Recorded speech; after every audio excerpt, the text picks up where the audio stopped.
खुशियों का थैला, इस रेनबो के रंगों में ना कोई रहे अकेला। अरे स्कूल तक भी जाने की चिंता को कहो बाय बाय, यूं घर में लगेगा भैया अब तो दुनिया भर का मेला। ये सारे अक्षरों का नंबरों का क्या है झमेला, क्यों पोयम इतनी लंबी होता क्यों है कड़वा करेला। अपनी कहानी जो जी चाहे वो लिखे, ओहो स्कूल टीवी से अब समझे और सीखे। सपनों के बादल में उड़ जाए, नॉलेज के जंगल में खो जाए। सपनों के बादल में उड़ जाए।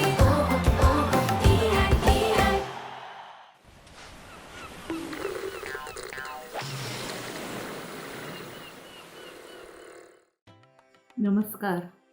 भारत के महान शासकों की श्रृंखला में आज हम बात करेंगे अहिल्याबाई होलकर की, जो महिला शासक थीं और इंदौर में उन्होंने 50 साल के लगभग राज्य किया, 1745 से लेके 1795 तक। उसमें से शुरू के जो 20 साल थे वो अपने ससुर जी के लिए राज करती थी। ससुर जी मल्हार राव होलकर इधर उधर मराठाओं की लड़ाई पे दूर रहते थे, तो इंदौर का सारा शासन वो संभालती थी और 30 साल उन्होंने खुद अपने नाम पे राज किया।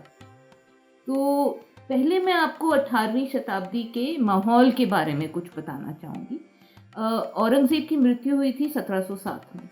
उसके बाद जो मुग़ल साम्राज्य है वो बिखर सा गया था। मुग़ल साम्राज्य जो है वो बहुत कमज़ोर पड़ गया था और धीरे धीरे जो सूबेदार थे वो उन्होंने कब्ज़ा कर लिया और जो मुग़ल सम्राट है उसकी कुछ ज़्यादा चलती नहीं थी। इसी दौर में मराठा थे वो बहुत आगे बढ़ाए और ख़ासकर पेशवा बाजीराव प्रथम 1721 से लेके 1740 तक वो पेशवा थे मराठाओं के। उनके नेतृत्व में भारत का एक बहुत बड़ा खंड मराठाओं के प्रभाव में आ गया। बाजीराव के कई सारे सरदार थे और व्यवस्था ऐसी थी कि कुछ इलाके को हर सरदार को दे दिया जाता था, वो उसका सूबेदार होता था और वहाँ की देखरेख उसको करनी होती थी। और जब कोई मिल के जब मराठा कोई चढ़ाई करते थे या कोई युद्ध करते थे तो ये सारे सूबेदार अपनी अपनी सेना लेके वहाँ पहुँच जाते थे। तो उनमें से एक बहुत महत्वपूर्ण सरदार थे मल्हार राव होलकर। वो एक बहुत गरीब ढांगर परिवार, गडरिये परिवार से थे। मराठा सेना में भर्ती हुए और धीरे धीरे बढ़ते बढ़ते वो एक सूबेदार बन गए मालवा प्रदेश के और इंदौर उनकी राजधानी थी। तो यहाँ से शुरू होती है कहानी अहिल्याबाई की। अहिल्याबाई एक छोटे से इंदौर प्रदेश के छोटे से गांव के मुखिया की लड़की थी। एक बार जब मल्हार राव उस गांव से गुजर रहे थे तो वो रात में वहाँ रुके और उन्होंने इस 8 साल की लड़की को देखा। देख के उससे बहुत प्रभावित हुए। उनको लगा कि ये बहुत होशियार और बहुत ही समझदार लड़की है। माता पिता से बात की, लेके उनको अपनी राजधानी ले गए और अपने लड़के खांडे राव से उसकी शादी कर दी। अब यूं हुआ कि वो खांडे राव को इस सब राज्य काज में कम रुचि थी। ये उसको नाच गाना ये सब चीज़ें ज़्यादा पसंद थी। तो मल्हार राव ने अहिल्याबाई को जैसे राजकुमारों वाली शिक्षा दी। उसको राजकाज, अपने सारे शास्त्र, हिंदू शास्त्र, हिसाब रखना, देश चलाना, युद्ध कला, इस तरह की सारी चीज़ें अहिल्याबाई को सिखाई जो उस टाइम लड़कियों को नहीं सिखाई जाती थी। पर मल्हार राव बहुत समझदार थे और वो जानते थे कि ये खांडे राव पूरा राज्य संभाल नहीं पाएगा, इसलिए वो अहिल्या पे ही ज़्यादा भरोसा करते थे इन सब चीज़ों के लिए। इसी दौरान अहिल्या के 2 बच्चे हुए, एक लड़का एक लड़की। मल्हार राव थे वो कभी सिंध, कभी दिल्ली, भारत के अलग अलग भागों में मराठा पेशवा की लड़ाइयाँ लड़ रहे थे और अहिल्या है वो पूरा संभालती थी। तो जैसे हमने देखा है, पत्र हैं, मल्हार राव लिख रहे हैं, अच्छा यहाँ पे बारूद बनवा के मुझे भिजवाओ, या इस सरदार को दंड दो, ये अपना काम ठीक से नहीं कर रहा है। तो वो हर तरह का काम संभालती थी। अब ऐसा हुआ कि 1754 में मल्हार राव कुम्भनेर के किले को फतेह करने की कोशिश कर रहे थे। उस वक्त खांडेराव उनके साथ थे और वहाँ उनकी मृत्यु हो गई। अहिल्या और बाकी रानियां भागी भागी आई और सब सती करना चाहती थी।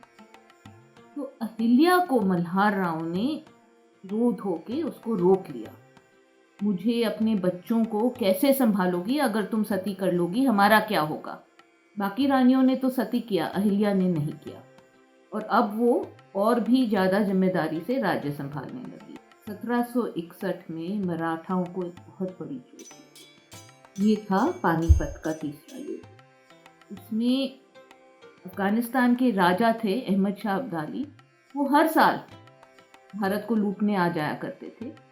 तो मराठाओं ने एक फौज इकट्ठी करी और 1760 में दिल्ली की तरफ वे रवाना हुए कि हम अब्दाली को अब की बार हरा के भगा देंगे।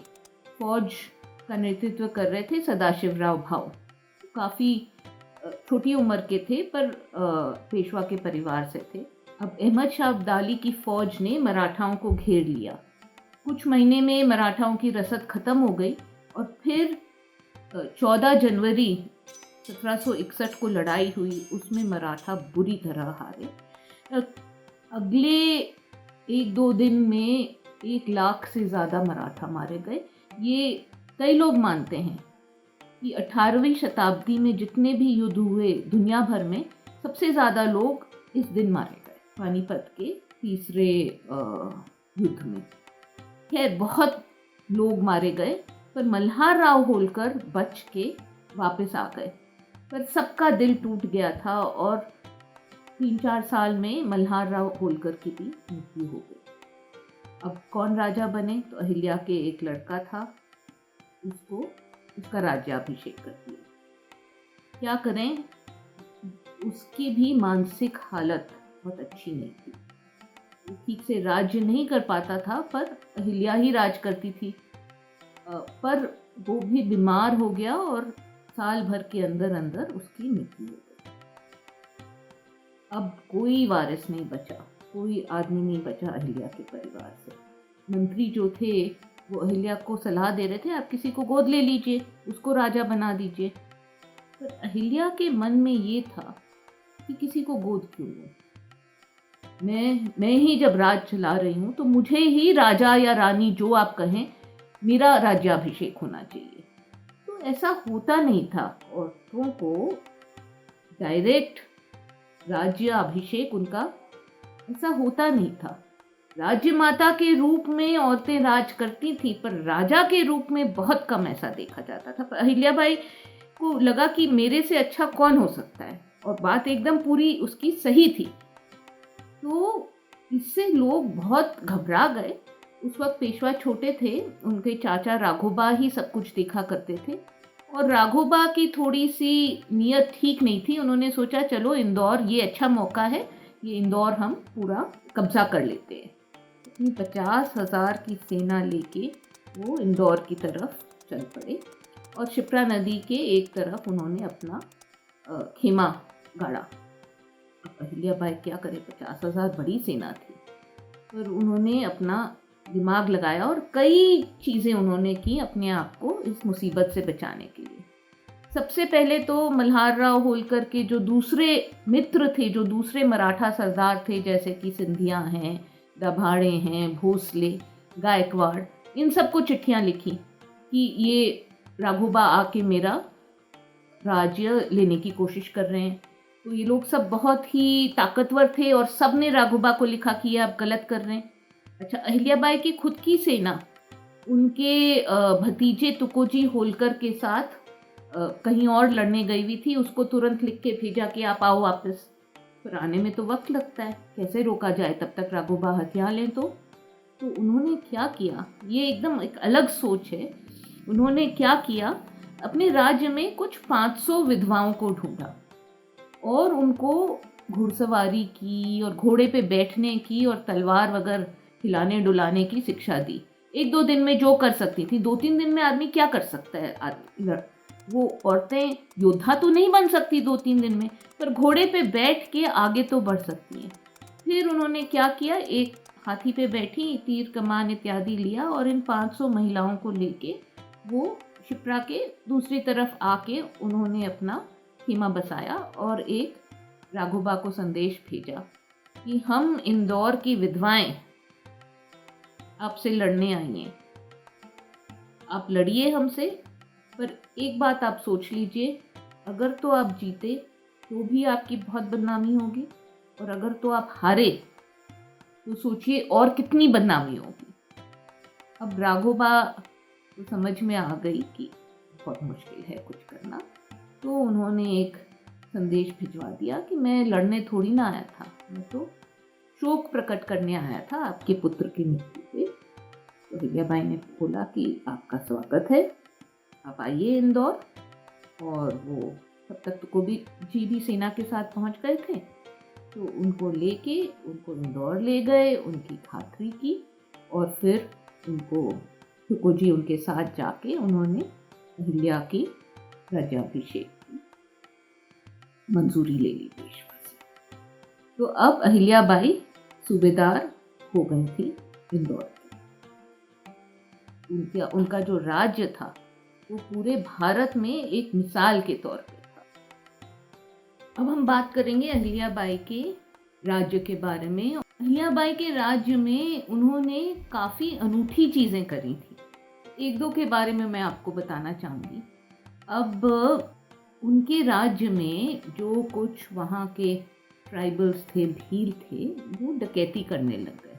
जो सड़कें थीं उन पे ये डकैती करते थे और व्यापारियों को और लोगों को मुश्किल होती थी। तो इनको कैसे संभाला जाए?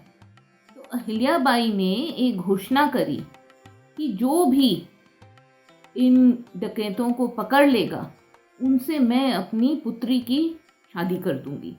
ये सब चीज़ें तो हम परियों की कहानियों में पढ़ते हैं, असल ज़िंदगी में तो ऐसा कब होता है? जो भी है, उन्होंने कहा कि राजकुमारी की शादी कर दी जाएगी। तो एक गरीब लड़का था यशवंतराव फनसे, उसने सेना लेके और इन डकैतों को पकड़ लिया। तो अहिल्याबाई ने अपनी लड़की मुक्ताबाई की शादी उस यशवंतराव फनसे से कर दी। और फिर क्या किया उन्होंने डकैतों के साथ? नॉर्मली उनको फांसी दे दी जाती है या उनको मार दिया जाता है, पर इन्होंने बात करके इन डकैतों को अब रखवाला बना दिया, क्योंकि इनको एक एक इंच मालूम था जंगल में, सड़क के बारे में। तो इनको समझा बुझा के अब ये चौकीदार बन गए सड़कों के। ये एक एकदम अलग तरीका है, कोई भी समाधान, ये एक एकदम अलग रकम का समाधान है। इनके राज के बारे में ये बहुत मशहूर था कि इनके टैक्स की दर हमेशा थोड़ी कम रहती थी, और दूसरे राज्यों में इस वक्त ऐसा होता था कि जो राजा है उसको हमेशा ज़रूरत होती थी पैसे की। तो वो कोई भी व्यापारी है या कोई भी आदमी है जिसके पास लगता था कि पैसा है, तो उससे किसी तरह वो पैसा निकाल लेते थे, या तो उसका टैक्स बढ़ा दिया या उससे ज़बरदस्ती कोई कर्जा ले लिया। पर तो लोगों को अपना पैसा दिखाने में बहुत डर लगता था। पर अहिल्याबाई के यहाँ एकदम जो नियम थे वो सख्ती से पालन किए जाते थे। कोई भी किसी के पैसे पे गलती से अधिकार नहीं कर सकता था। यहाँ तक कि उनके जो भतीजे थे तुकोजी, जो पूरी सेना वगैरह संभालते थे, उनको भी एक बार बहुत डांट डपट के, उन्होंने किसी का पैसा रख लिया था, डांट डपट के उनको पब्लिकली पैसा उन्होंने वापस करवाया। तो बहुत ही सख्ती से ये नियम पालन होते थे। किसी को भी कोई भी प्रॉब्लम है तो वो अहिल्याबाई के दरबार में जाके उनको अपनी तकलीफ बता सकता था और उनको न्याय मिलता था। न्याय उनका बहुत मशहूर था और हर किसी को उपलब्ध था। तो क्योंकि इतना न्याय का माहौल था, पूरे भारत से, अगल बगल के सब राज्यों से व्यापारी इंदौर में आके बसने लगे और उन्होंने वहाँ पे अपना अपना बिजनेस जमाया, क्योंकि उनको डर नहीं था कि हमारा पैसा कोई लूट लेगा। राजा की नीयत साफ होती है, अगर न्याय होता है वहाँ पे और न्याय का राज होता है, तो आप देखेंगे कि व्यापार में तरक्की होती है। इंदौर बहुत बड़ा केंद्र बन गया व्यापार का। उनका एक ये ख्याल भी था, एकदम वेलफेयर स्टेट था कि लोगों की भलाई सबसे ज़्यादा ज़रूरी है। तो वो खुद बहुत ही सादगी की ज़िंदगी जीती थी, अपना बस सफ़ेद कपड़ा पहनना और बहुत कम खाना और हर वक्त काम करना। और उनको ये लगता था कि उनके राज्य का हर प्राणी सुखी रहे, ना सिर्फ औरतें और आदमी, यहाँ तक कि भाई पक्षियों के लिए भी दाना दिया जाए, जानवरों का भी ख्याल रखा जाए। वो बहुत ही दयावान थी। और अधिकतर देखिए, आप राजा हैं तो मृत्युदंड भी देना पड़ता है, पर उनको मृत्युदंड देने में बहुत उनको तकलीफ होती थी, क्योंकि वो कहती थी जो अगर मैं ज़िंदगी बना नहीं सकती तो मुझे उसको लेने का क्या अधिकार है। तो ये उनका राज्य उस ज़माने के लिए बहुत ही अनूठा था। एक चीज़ और उन्होंने क्या की जो बहुत ही इसकी पूरे भारत में उस वक्त भी चर्चा हुई, आज भी हम उसका रिज़ल्ट देख सकते हैं। मल्हार राव का जो निजी खजाना था उस पे नर्मदा के पानी से आचमन करके उन्होंने त्याग कर दिया। त्याग किया यानी कि उसको सिर्फ देश की भलाई, प्रजा की भलाई के लिए वो काम लेंगी। फिर उन्होंने क्या किया, इस करोड़ों रुपए थे, उन्होंने पूरे भारत में जितने भी तीर्थ स्थान थे, वहाँ पे जितने मंदिर थे, उनका जीर्णोद्धार कराया, धर्मशालाएं बनवाई। अच्छा, अपने राज्य में नहीं, अपने राज्य में तो हर कोई करता है, पर कई अलग अलग राज्यों में तो एक लोगों को अजीब ही लगता था कि कभी निज़ाम को लिख रही हैं कि भाई आपके शहर में मैं मंदिर बनवाना चाहती हूँ या मंदिर ठीक करवाना चाह रही हूँ। कभी किसी राजा को लिख रही हैं, कभी किसी राजा को लिख रही हैं। वो मना तो नहीं करते थे, उनके राज्य में कोई पैसा खर्चा करना चाहे तो करे, पर कई लोग बोलते थे कि आप ये क्या कर रही हैं, आपको अपना पैसा अपने देश में खर्च करना चाहिए, आप दूसरे लोगों के दूसरे देशों में क्यों खर्च कर रही हैं। पर उससे उनको बहुत फ़ायदा हुआ, क्योंकि उनकी जो एक इमेज बन गई थी, उनके बारे में जो सब सोचते थे वो बहुत था, और इसलिए कोई उन पे आक्रमण नहीं करता था, उनको संत माना जाता था। उनके देश पे कोई आक्रमण नहीं करता था। जो शिंदे हैं, सिंधियास ग्वालियर के, और जो दूसरे राजा थे वो उनको बहुत इज्जत देते थे। तो कई लोग बोलते हैं कि अगर आप देखें तो लड़ाई पे जितना पैसा नॉर्मली खर्च होता है, दूसरे राजा सेना पे या युद्ध पे जो पैसा खर्च कर रहे थे, वो इनको खर्च नहीं करना पड़ता था, इसलिए उनके पास पैसा बच जाता था अपने देश में जो भी सड़कें, नहर, कुएं, ये सब पे खर्चा करने के लिए। और जो उन्होंने 50 मंदिर बनवाए, एलोरा का मंदिर भी उन्होंने उसका जीर्णोद्धार किया, बनारस में काशी विश्वनाथ बनाया, और स्कॉलरशिप्स देती थी। ये चीज़ उनको उपलब्ध हो गई। अब हम आते हैं उनके, जब वो 65 साल की थी, बहुत खुश थी, देश अच्छा चल रहा था। उनके एक मुक्ताबाई के एक लड़का था, नाथिबा, 20 साल का था, उसकी शादी भी हो गई थी और वो उनका वारिस भी था। नाथिबा की मृत्यु हो गई बीमारी से।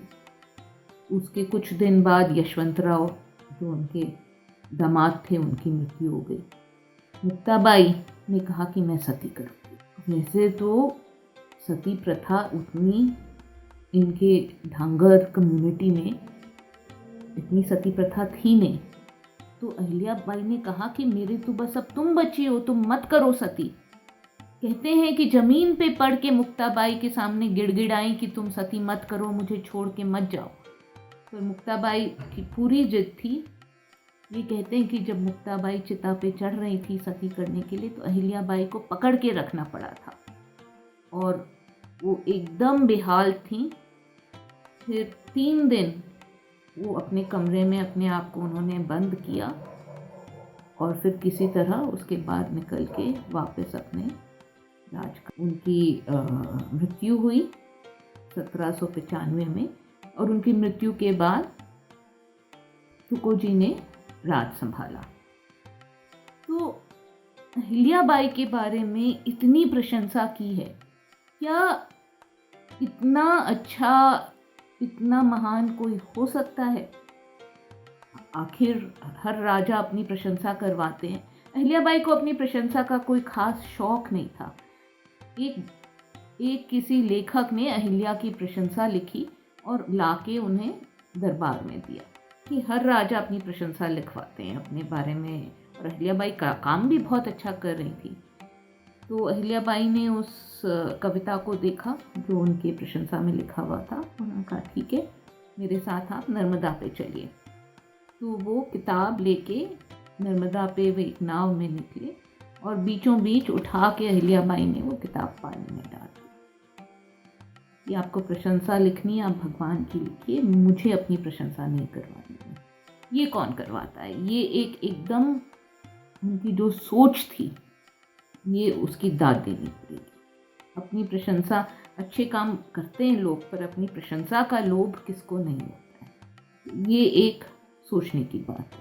जब कई लोगों ने अहिल्याबाई के बारे में लिखा है, बहुत प्रशंसा की है। जवाहरलाल नेहरू ने डिस्कवरी ऑफ इंडिया में, एनी बेसेंट ने, एक ब्रिटिश बॉम्बे के गवर्नर थे जॉन मैल्कम, उन्होंने अहिल्याबाई के बारे में लिखा है। और वो कहते थे कि इतनी प्रशंसा सुन के मुझे लगता था कि ये इतना हो नहीं सकता है, पर मैंने जितनी पूछताछ की, उनको ये लगा पूछताछ के बाद में, जॉन मैल्कम को ये लगा पूछताछ के बाद, जो उस टाइम कई लोग ऐसे जिंदा थे जिन्होंने अहिल्याबाई को देखा था, बोले जितनी पूछताछ की उतना समझ में आया कि ये प्रशंसा जो है ये यथार्थ से कुछ कम ही है, ये हर चीज़ सही है। इससे हमें एक सीख मिलती है कि अपने स्वार्थ भाव से अगर आप प्रजा की भलाई के लिए काम करें तो सदियों बाद भी लोग आपको याद रखेंगे। और इंदौर जो उनके वक्त में जो एक बड़ा व्यावसायिक केंद्र बना, आज भी वो एक बड़ा व्यावसायिक केंद्र है। अब मैं आपको एक प्रोजेक्ट देना चाहूँगी। अहिल्याबाई को राज्य प्राप्त करने में और राज्य को चलाने में कई सारी कठिनाइयाँ इसलिए आई क्योंकि वो महिला थी।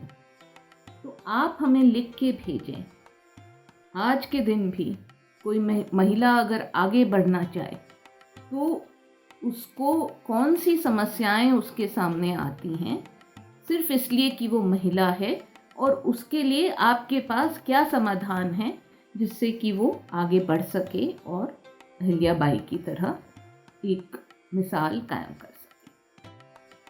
धन्यवाद। आप सभी बच्चों से यह अनुरोध है कि आप भी इस प्रतियोगिता में हिस्सा लीजिए और अपनी एंट्रीज को हमारे पास भेजिए।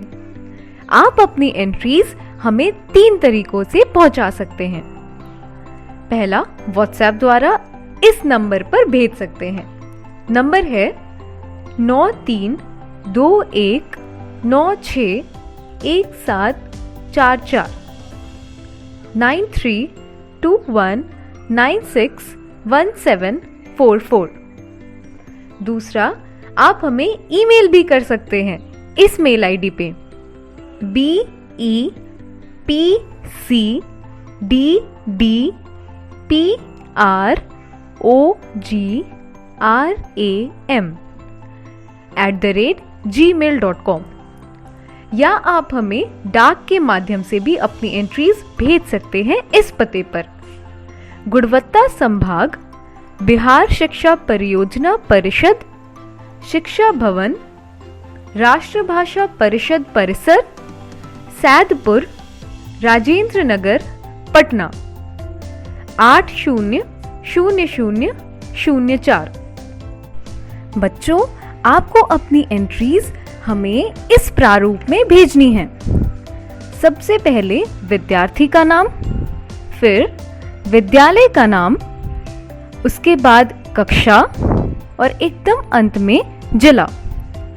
इस तरह से लिखकर आप अपनी एंट्रीज हम तक पहुंचा सकते हैं।